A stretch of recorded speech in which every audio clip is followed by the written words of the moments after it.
بسم اللہ الرحمن الرحیم۔ لا حول ولا قوة إلا بالله العلي العظيم. حسبنا الله نعم الوكيل، نعم المولى ونعم النصير. اعوذ باللہ من الشیطان اللعین الرجیم. بسم اللہ الرحمن الرحیم. الحمد للہ رب العالمین، والصلاة والسلام علی اشرف الانبیاء والمرسلین وعلى أهل بيته الطيبين الطاهرين المعصومين المظلومين، ولعنة الله على أعدائهم أجمعين. أما بعد، فقد قال الله تبارك وتعالى في قرآن مجيد وقوله الحق. بسم الله الرحمن الرحيم. واعتصموا بحبل الله جميعا ولا تفرقوا. صدق الله العلي العظيم. اولاً اس پاک پروردگار کا حمد و ثنا کرتے ہیں جس نے اس کائنات کے ذرے ذرے کو خلق کیا اور حضرت انسان کو طرح طرح کی نعمتوں سے نوازا ہے. اس اللہ کا لاکھ لاکھ شکر ادا کرتے ہیں جس نے ہمیں اشرف المخلوقات یعنی انسان بنا کے پیدا کیا. عزیزان گرامی، اپنے موضوع کو شروع کرنے سے پہلے اس شعر کا سہارا لوں گا کہ بیان جس سے شروع ہو وہ نام تیرا ہے، زمانے بھر میں بھی فیض و عام تیرا ہے، ہدایتوں کے لیے تو نے رہنما بھیجے ہیں، کرم یہ تیرا ہے، یہ انتظام تیرا ہے. عزیزان گرامی، جس آیت کی تلاوت کرنے کا شرف حاصل کیا وہ سورہ آل عمران آیت نمبر 103، جس میں خداوند عالم ارشاد فرما رہا ہے کہ وَاعْتَصِمُوا بِحَبْلِ اللَّهِ جَمِيعًا وَلَا تَفَرَّقُوا. خدا اپنے بندوں سے مخاطب ہو کے کہہ رہا ہے کہ تم اللہ کی رسی کو مضبوطی سے تھام لو اور آپس میں اختلاف پیدا نہ کرو. عزیزان گرامی، ہمیں یہاں پہ دیکھنا ہے کہ یہ اللہ کی رسی سے مراد کیا ہے. اللہ کی رسی سے مراد اہل بیت علیہ السلام ہے. عزیزان گرامی، اگر ہم اہل بیت کو سچے دل سے اہل بیت کے راستے کو اپنائیں گے تو ہمارے درمیان اختلاف ختم ہو جائے گا. عزیزان گرامی، آج کا موضوع ہے معاشرے میں اتحاد کی ضرورت. واقعاً آج کے دور میں اتحاد کی بہت ضرورت ہے. اتحاد اور یکجہتی معاشرے کے لیے اہم ضرورت ہے، کیونکہ انسانی معاشرے کو ہر لحاظ سے ترقی اور کامیابی کی ضرورت ہے. چاہے یہ کامیابی معنوی لحاظ سے ہو یا مادی لحاظ سے ہو، بہرحال اتحاد کے بغیر کامیابی ناممکن ہے.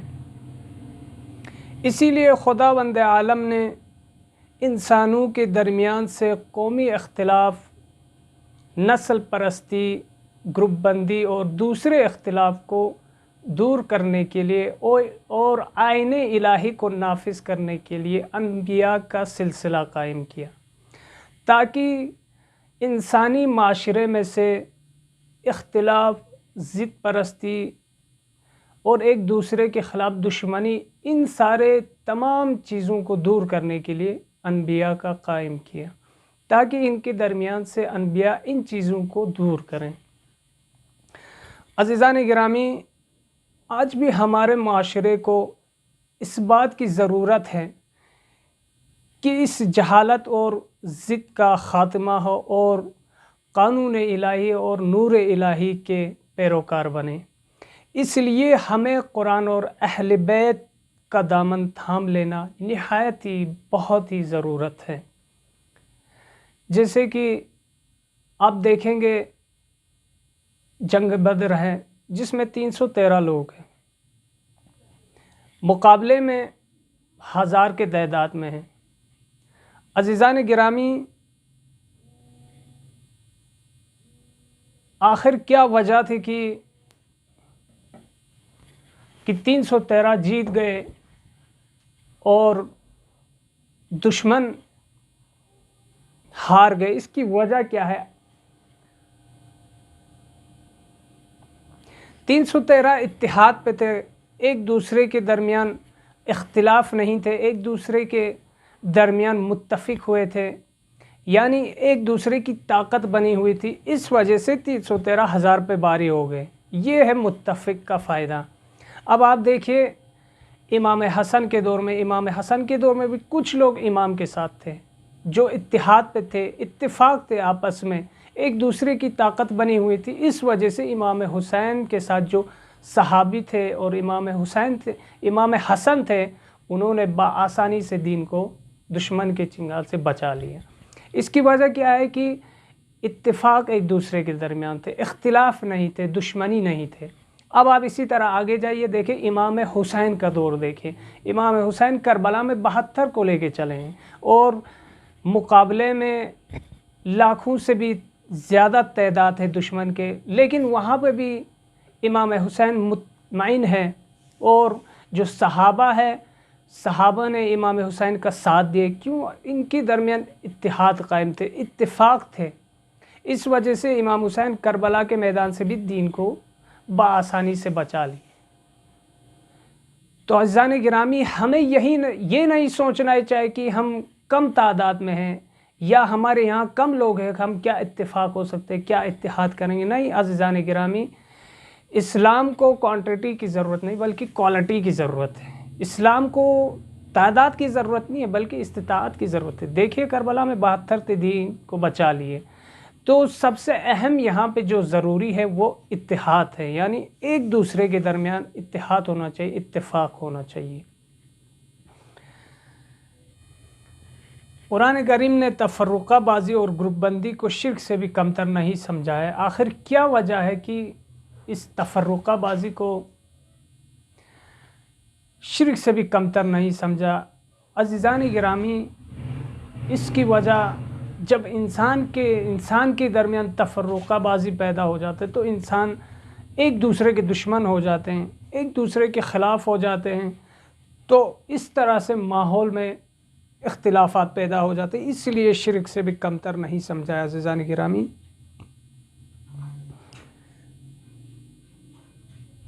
اور خدا نے انسانی اتحاد کے خاطر ہی انبیاء کی بعثت کا طویل سلسلہ قائم کیا تاکہ معاشرے سے اختلاف کا خاتمہ ہو سکے۔ اختلاف کا مٹ جانا خدا کی خصوصی نعمت اور رحمت ہے، اس لیے لازم ہے کہ اختلاف کو ختم کرنے کے لیے ہم اپنے اندر شعور پیدا کریں۔ اتحاد کا مفہوم کیا ہے؟ اتحاد آپس میں محبت کے ساتھ رہنے کا نام ہے، اتحاد آپس میں اتفاق کے ساتھ رہنے کا نام ہے، اتحاد آپس میں بھائی چارگی کے ساتھ رہنے کا نام ہے، اتحاد آپس میں متحد ہو کے رہنے کا نام ہے، اتحاد حبل اللہ کی گرفت میں رہنے کا نام ہے، اتحاد تفرقہ بازی سے دور رہنے کا نام ہے، اتحاد ولا تکونوا من المشرکین کا نام ہے، اتحاد ولا تفرقوا فی الدین کا نام ہے، اتحاد کان من الذین آمنوا کا نام ہے، اتحاد دین الہی سے تمسک کا نام ہے، اتحاد اصول اور فروع کا حفاظت کرنے کا نام ہے، اتحاد ایک دوسرے کے خلاف دشمن کے ساتھ نہ دینے کا نام ہے، اتحاد اپنی دولت کو دوسروں کے خلاف استعمال نہ کرنے کا نام ہے، اتحاد ایک جمعیت ایک گروپ میں رہنے کا نام ہے، اتحاد ایک دوسرے کے ساتھ ہمدردی کرنے کا نام ہے۔ امام خمینی کیا فرماتے ہیں؟ عقل اور دین اور انسانی ضمیر کا تقاضا ہے کہ ہم متحد ہو جائیں، ہم سب آپس میں بھائی بھائی ہیں، جیسے کہ قرآن کریم نے کہا انما المؤمنون اخوہ، تم لوگ آپس میں بھائی بھائی ہو۔ اگر ایک بھائی پہ حملہ ہو جائے تو دوسرا اس کی دفاع کرتا ہے، یعنی دوسرا مل کے اس کے ساتھ دفاع کرتا ہے، اس کو بچاتا ہے۔ اسی طرح ہمارے درمیان بھی یہ قائم ہونا چاہیے، یہ قانون ہونا چاہیے کہ اگر ہمارے کسی بھائی پر، ہمارے دینی کسی اسلامی کسی بھائی پر اگر حملہ ہو جائے، ہم سب مل کے اس کا دفاع کریں، کیونکہ ہمارا دشمن اسی سیاسی چال میں ہے کہ ہم اکٹھے نہ ہو جائیں، ہم لوگ آپس میں منتشر ہو جائیں۔ ہمیں چاہیے کہ ہم بیدار ہو جائیں، سب مل کے بھائی چارگی کے ہاتھ کو تھامیں اور قرآن اور احکام الہی کے خاطر احکام الہی کے خاطر اختلاف کو اور ان چیزوں کو جن سے اختلاف پیدا ہو جاتے ہیں ان چیزوں کو دور کریں اور پرسکون زندگی گزاریں۔ ملت کے جوانوں، ہمارا فریضہ بھی یہی ہے کہ ہم اپنے درمیان سے اختلاف کو ختم کر کے معاشرے میں امن و سکون قائم کریں۔ جبکہ اللہ نے ہمیں انسان بنا کے پیدا کیا اور ہمارا خدا ایک ہے، رسول ایک ہے، جبکہ ہمارا دین ایک ہے، جبکہ ہمارا مکتب ایک ہے، جبکہ ہمارا مذہب ایک ہے، جبکہ ہماری کتاب ایک ہے، جبکہ ہمارا امام ایک ہے، جبکہ ہمارا اعتقاد ایک ہے، جبکہ ہمارا علم ایک ہے، جبکہ ہمارا عمل ایک ہے، جبکہ ہماری طاقت ایک ہے، جبکہ ہماری توانائی ایک ہے، جبکہ ہماری عبادت ایک ہے، جبکہ ہمارا کردار ایک ہے، جبکہ ہمارا اخلاق ایک ہے، جبکہ ہماری سوچ ایک ہے، جبکہ ہماری فکر ایک ہے، جبکہ ہماری مکتب ایک ہے، جبکہ ہمارا سماج ایک ہے، جبکہ ہماری حرکت ایک ہے، جبکہ ہمارا فرقہ ایک ہے، جبکہ ہماری انجمن ایک ہے، جبکہ ہمارا خیال ایک ہے۔ ان سب کے باوجود بھی ہم لوگ خاموش ہیں، جیسے کہ اصل میں سکمن بکمن امیون فہم کے اصل مصداق ہم ہی ہیں۔ ہمیں اسی نیت اور خدا پہ یقین کامل کے ساتھ میدان عمل میں قدم رکھنا چاہیے۔ میدان عمل سے مراد عمل عقلی ہے، یا میدان عمل سے مراد یہ نہیں کہ ہم ہتھیار اٹھائیں اور میدان میں آ جائیں، اس سے مراد نہیں، بلکہ عزیزان گرامی عملی میدان سے یعنی عمل عقلی ہو، عمل قرآنی ہو، عمل اسلامی ہو، عمل اخلاقی ہو، عمل دینی ہو، عمل اہل بیتی ہو۔ جب ہم ان اصولوں پر قائم ہو جائیں گے تو ہمارے درمیان سے اختلاف ختم ہو جائیں گے۔ جب ہم اس میدان میں عمل کرنا شروع کر دیں گے تو فقط ہمارا فائدہ نہیں ہوگا، بلکہ اسلام، سماج، دین اور انسانیت کا فائدہ ہوگا اور سماج میں امن و سکون قائم ہوگا۔ ہمیں کسی ملک کے غلام کی توق میں نہیں جگڑ سکتے اور دشمن کا کلیجہ وحشت سے دہل اٹھے گا، کیونکہ اتحاد میں بہت بڑی طاقت ہے۔ جیسے کہ سورہ انفال کی آیت نمبر 46 میں خداوند عالم ارشاد فرما رہا ہے کہ تم لوگ آپس میں اختلاف پیدا نہ کرو ورنہ تم لوگ کمزور پڑ جاؤ گے اور تمہاری طاقت ختم ہو جاؤ گی۔ ہمارا دشمن اسی کوشش میں کہ ہم متحد نہ رہیں، ہمارے معاشرے کے اختلاف دیکھ کر دشمن خوشیاں مناتے ہیں۔ دشمن ہمارے درمیان اختلافات کو پیدا کرنے کی ہر قسم کے حربے، دشمن ہمارے درمیان اختلاف کو پیدا کرنے کے لیے ہر قسم کے حربے استعمال کرتے ہیں، کیونکہ علم یعلم بأن اللہ یری، لہذا ہمیں ہوشیاری کے ساتھ اپنے آپسی اختلاف کو ختم کر کے متحد ہو جانا چاہیے، کیونکہ خدا سب کچھ دیکھ رہا ہے۔ علم یعلم بأن اللہ یری، اللہ سب کچھ دیکھ رہا ہے۔ ہمارا پورا وجود خدا کے محضر میں ہے، ہم معاشرے میں اختلاف پیدا کر کے جہنم کا حقدار نہ بن جائیں۔ عالم محضر خدا از در محضر خدا گناہ نہ کنید، فقط والسلام ورحمۃ اللہ وبرکاتہ۔ بندی اور دوسرے اختلاف کو دور کرنے کے لیے اور آئین الہی کو نافذ کرنے کے لیے انبیاء کا سلسلہ قائم کیا، تاکہ انسانی معاشرے میں سے اختلاف، ضد پرستی اور ایک دوسرے کے خلاف دشمنی، ان سارے تمام چیزوں کو دور کرنے کے لیے انبیاء کا قائم کیا، تاکہ ان کے درمیان سے انبیاء ان چیزوں کو دور کریں۔ عزیزان گرامی، آج بھی ہمارے معاشرے کو اس بات کی ضرورت ہے کہ اس جہالت اور ضد کا خاتمہ ہو اور قانون الہی اور نور الہی کے پیروکار بنیں۔ اس لیے ہمیں قرآن اور اہل بیت کا دامن تھام لینا نہایت ہی بہت ہی ضرورت ہے۔ جیسے کہ آپ دیکھیں گے جنگ بدر ہے جس میں 313 لوگ ہیں، مقابلے میں 1000 کے تعداد میں ہیں۔ عزیزان گرامی، آخر کیا وجہ تھی کہ 313 جیت گئے اور دشمن ہار گئے؟ اس کی وجہ کیا ہے؟ 313 اتحاد پہ تھے، ایک دوسرے کے درمیان اختلاف نہیں تھے، ایک دوسرے کے درمیان متفق ہوئے تھے، یعنی ایک دوسرے کی طاقت بنی ہوئی تھی۔ اس وجہ سے 313 ہزار پہ باری ہو گئے۔ یہ ہے متفق کا فائدہ۔ اب آپ دیکھیے امام حسن کے دور میں بھی کچھ لوگ امام کے ساتھ تھے جو اتحاد پہ تھے، اتفاق تھے، آپس میں ایک دوسرے کی طاقت بنی ہوئی تھی۔ اس وجہ سے امام حسین کے ساتھ جو صحابی تھے اور امام حسن تھے، انہوں نے بآسانی سے دین کو دشمن کے چنگال سے بچا لیا۔